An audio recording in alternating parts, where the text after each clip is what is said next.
Sa bawat journey ng buhay natin, mayroong mga higante o gulayat.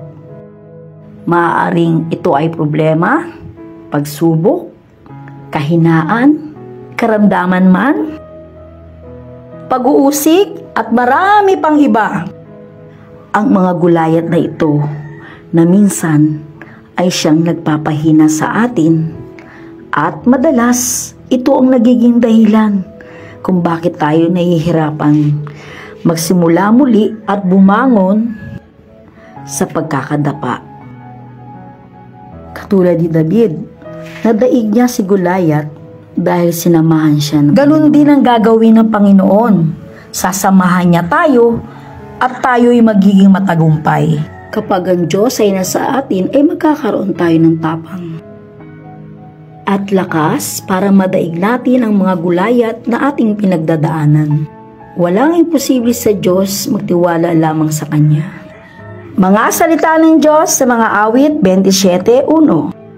Ang Panginoon ay aking liwanag at aking kaligtasan.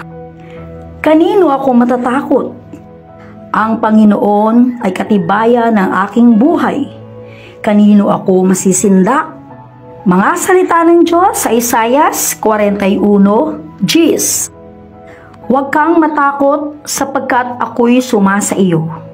Huwag kang manglupaypay sapagkat ako'y iyong Diyos.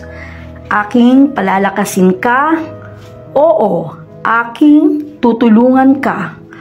Oo, aking aalalayan ka ng kanang kamay ng aking katwiran. Pangalawang Timoteo 1:7.